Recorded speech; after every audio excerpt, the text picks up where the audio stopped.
ल हाम्रो अबको टपिक अर्को के छ भने एकदमै इम्पोर्टेन्ट है +2 को स्टुडेन्ट्सहरूलाई एनइबीको स्टुडेन्ट्सहरूलाई एकदमै important question separation of primary second degree and tertiary amine है जसलाई हामीले के पनि भन्छौँ भने होफम्यान्स टेस्ट भन्छौँ अथवा होफम्यान्स मेथड पनि भन्छौँ है यसलाई हामीले ल यसको बारेमा थोरै लेखौँ है थोरै रियाक्सन पनि बनाऊँ र बिस्तारै लेख्दै जाऊँ बुझ्दै जाऊँ है नबुझेको कुरा कमेन्टमा आओस् है ल बुझेको कुरा पनि कमेन्टमा लेखिदिनुहोस् बुझेँ भनेर है ल अब सुरु गरौँ होफम्यान्स टेस्ट एकदमै सजिलो छ बिस्तारै हेर्दै जानुहोस् बुझ्नुहुन्छ तपाईँले ल होफम्यान्स टेस्टमा के हुन्छ भने यो मेथडमा हामीले के गर्छौँ भने primary second degree and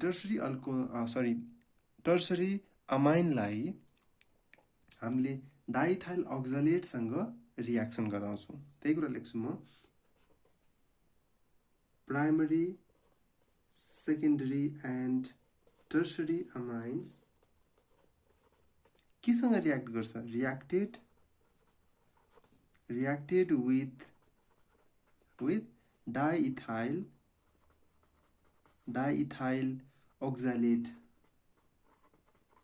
diethyl oxalate ख्याल गर्नुहोस् है डाइथाइल अक्जालेट अब हेरौँ त प्राइमरीको केसमा के हुँदो रहेछ प्राइमरी अमाइन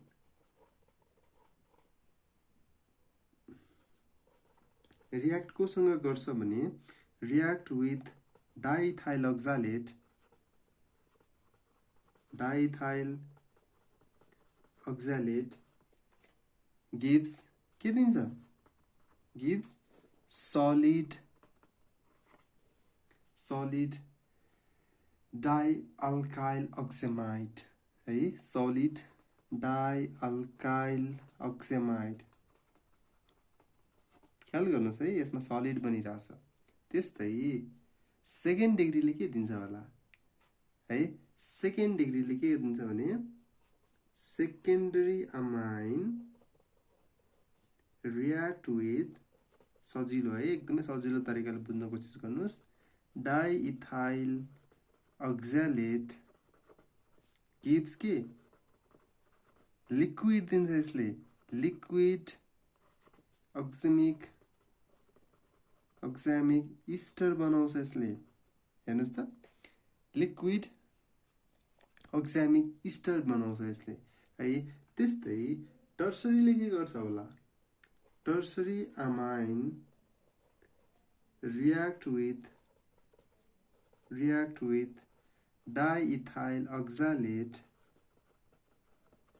डाइइथाइल अक्जालेट यसले के बनाउँछ होला गिव्स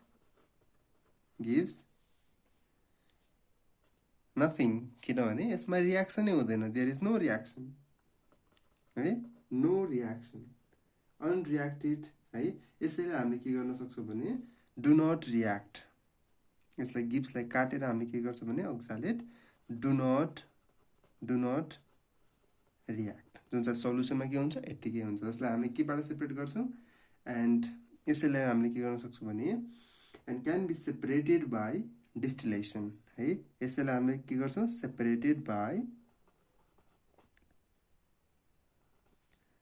सेपरेटेड बाई डिस्टिलेसन है टर्सरीको काम त सकिसक्यो अब हाम्रो बाँकी के छ प्राइमरी र सेकेन्डरीको काम बाँकी छ अब के हुन्छ भने प्राइमरी अल्कोहल जुन हाम्रो सोलिड डाइअल्काइल अक्जामाइड बन्यो नि अब यसैलाई हामीले के गर्छौँ भने फेरि हामीले केओएचमा राख्छौँ कि केओएचको सोल्युसनमा हामीले यसलाई राख्छौँ है केओएचको सोल्युसनमा राख्दाखेरि के बन्छ त यसमा अब है फाइनली यसमा हामीले केओएचको सोल्युसनमा राख्दाखेरि त्यसपछि हाम्रो यसमा प्राइमरी सेकेन्डरी दुईटा ग्रुप चाहिँ के हुन्छ भने छुट्टिन्छ यसमा चाहिँ है त्यसपछि त्यही कुरालाई हामी लेख्छौँ सलिड हेरौँ है solid डाइअल्काइल oxamide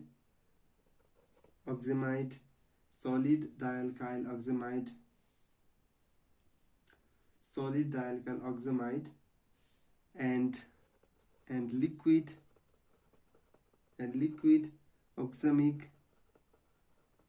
oxamic ester can be separated by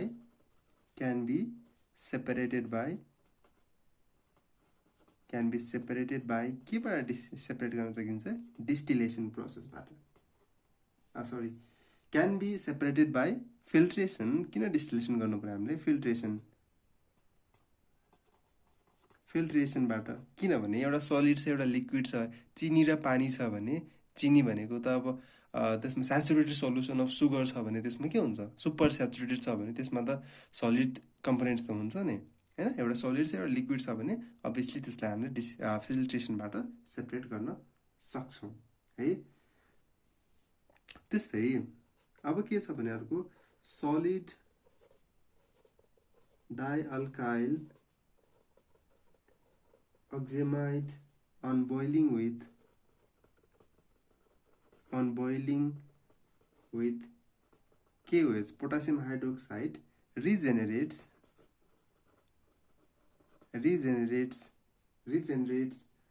primary amine and liquid oxamic ester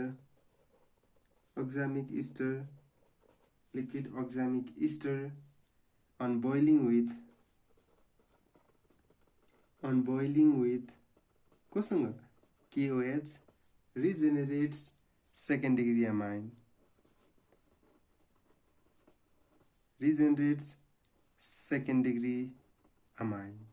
ठीक छ क्लियर छ यसमा कुरा एकदमै सिम्पल वेले मैले बुझाउने तरिका लेख्दै छु फेरि एकचोटी सुन्नुस् primary second degree and tertiary एमाइन्सलाई केमा राख्ने हामीले डाइथाइल अक्जालेटमा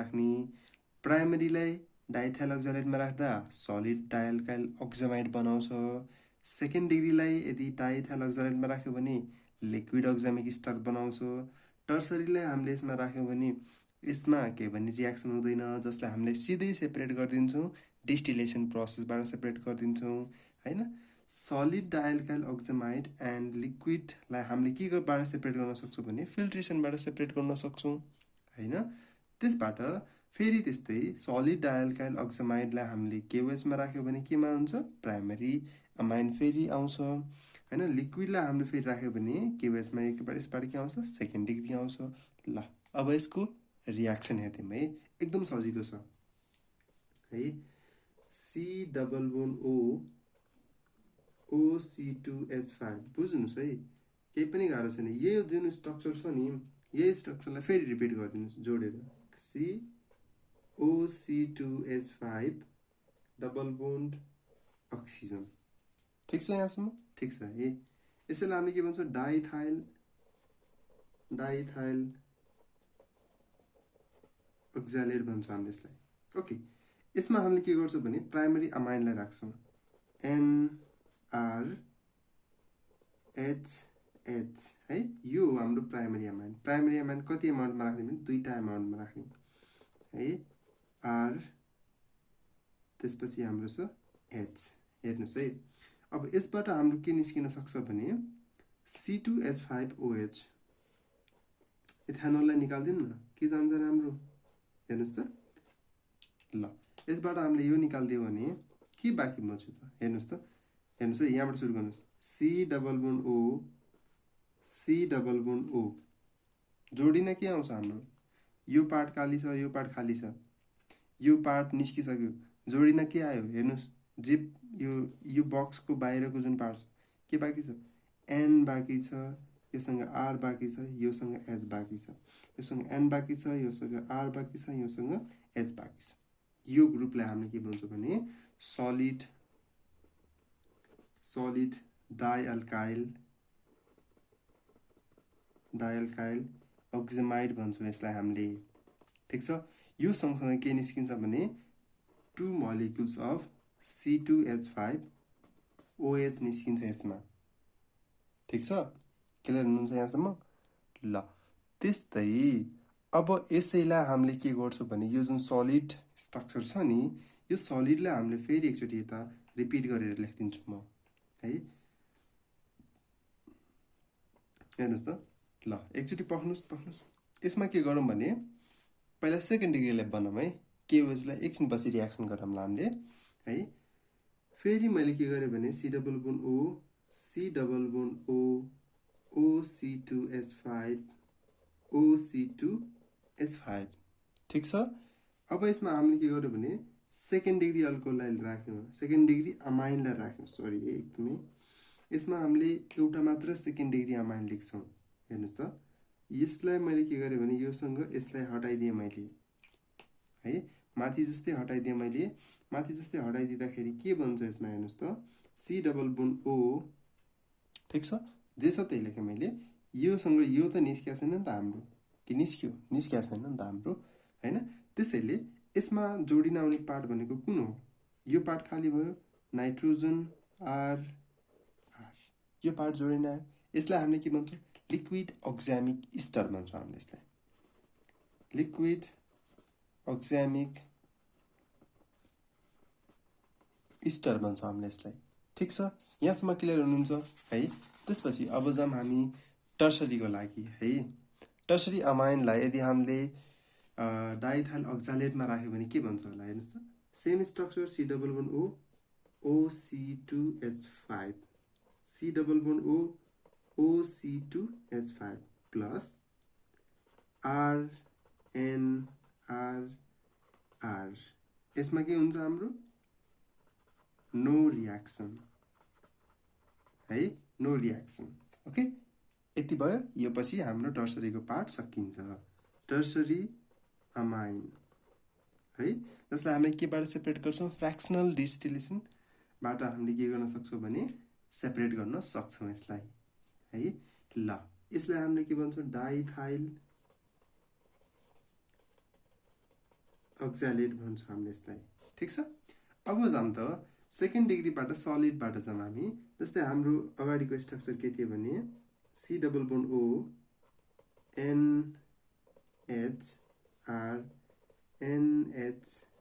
थियो नि त हामीले। अब यसलाई हामीले के गरौँ भने KOH सोल्युसनमा राखौँ, HOK। यसको नाम के थियो भने सलिड,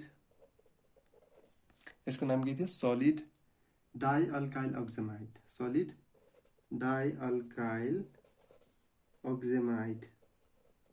यसको नाम के KOH पोटासियम हाइड्रोक्साइड है, लेख्नु पर्दैन यदि त आउँछ हामीलाई। यसबाट हामीले के गर्यौँ भने यसलाई बोइल गऱ्यौँ, बोइलिङ है। यसबाट निस्किन्छ चाहिँ हेर्नुहोस् त, यसबाट हाम्रो यो पार्ट निस्किन्छ, यो निस्कियो, यसबाट हाम्रो यो पार्ट निस्कियो। हेर्नुहोस् त के निस्कियो त हाम्रो, हेर्नुहोस् त पहिला हाम्रो यो यसलाई जोडिदिउँ है। पहिला के हो भने सी डबल बोन्ड ओ योसँग के जोडिन आयो हेर्नुहोस् त, योसँग जोडिन आयो ओके जोडिन आयो, योसँग पनि ओके जोडिन आयो। ठिक छ, अब त्यसपछि प्लस हामीसँग निस्केको पार्ट चाहिँ कुन हो NRH, यो हाइड्रोजन जोडिन आयो, यो साइडमा जोडिदिउँ H है। यसैलाई हामीले के लेख्न सक्छौँ भने 2 मलिकुल्स लेख्न सक्छौँ, अथवा यसैलाई हामीले यसरी पनि लेख्न सक्छौँ 2RNH2। यो हाम्रो के प्राइमरी अमाइन है। यसलाई हामीले के भन्छौँ पोटासियम अक्जालेट भन्छौँ हामीले यसलाई, पोटासियम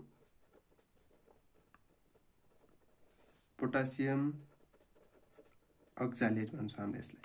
ठिक छ, त्यस्तै हामीसँग लिक्विड पनि त छ नि। अब त लिक्विडलाई पनि हेरिदिउँ न त। अब C double bond O NRR OC2H5 plus HOK के निस्किन्छ त हेरौँ त। योसँग यसरी निस्किने भयो, योसँग यसरी निस्किने भयो यो है। र यसलाई हामीले भन्छौँ लिक्विड अक्जामिक इस्टर भन्छौँ हामीले यसलाई। ठिक छ, लिक्विड अक्जामिक इस्टर भन्छौँ हामीले यसलाई। ओके, त्यसपछि यसबाट हाम्रो के बन्छ भने बोइलिङ गरौँ यसैलाई बोइल गरिदिउँ हामीले, बोइलिङ। देन हाम्रो स्ट्रक्चर के आउँछ carbon double bond oxygen C double bond oxygen. त्यसपछि योसँग के जोडिन आउँछ हाम्रो ओके जोडिन आयो, ओके जोडिन आयो, प्लस हामीसँग के एउटा यो ग्रुप के हो यसको नाम हेर्नुहोस् त एनआरआर के त्यसपछि एच आइरहेछ। यसलाई हामीले के भन्छौँ सेकेन्ड डिग्री अमाइन है, जसलाई हामीले के भन्छौँ R2NH प्लस एउटा अझै निस्किरहेछ C2H5OH है। यसबाट हामीले के गर्न सक्यो भने this is second degree amine, this is primary amine. So in this way we can separate primary, secondary and tertiary amines by Hofmann's method है। मैले सकेसम्म के गरिरहेको छु भने यसमा एकदमै सिम्पल वेले बुझाइदिन कोसिस गरिरहेको छु है। यदि बुझ्नु भएको छ भने कमेन्टमा लेखिदिनुहोस्, सर मैले बुझेँ भनेर लेखिदिनुहोस्। यदि बुझ्नु भएको छैन भने कमेन्टमा लेखिदिनुहोस्, सर मैले बुझेको छैन भने लेखिदिनुहोस्। यदि भिडियो अझै राम्रो लागेको छ भने यो भिडियोलाई सेयर गरिदिनुहोस् आफ्नो साथीहरूलाई, किनकि यो भिडियोले तपाईँहरूलाई एकदमै धेरै हेल्प गर्नेवाला छ। यो एनइपीमा very very very important question है। लगभग हाम्रो भिक्टर मेयर र हफम्यान्स मध्ये एउटा क्वेसन त सोध्छ जसरी पनि, त्यसैले यो क्वेसनलाई रट्टा हाने पनि हुन्छ, जसरी जे गरेर याद गर्नुहोस्। तर 5 मार्क्सको क्वेसनमा यो लगभग फिक्स नै सोधिरहेको हुन्छ है। ल यदि मसँग पर्सनली कन्ट्याक्टमा आउन चाहनुहुन्छ भने मैले आफ्नो फोन नम्बर पनि प्रोभाइड गरिदिएको छु डिस्क्रिप्सन लिङ्कमा है। फेसबुक, ट्विटर, टेलिग्राम, इन्स्टाको सबै लिङ्कहरू मैले प्रोभाइड गरिदिएको छु। त्यहाँबाट मसँग कन्ट्याक्टमा आउन सक्नुहुन्छ तपाईँहरू है, र मसँग कन्भर्सेसन गर्न सक्नुहुन्छ, नयाँ नयाँ क्वेसन्सहरू सोध्न सक्नुहुन्छ मसँग है। ल आजलाई यति गरौँ। Thank you.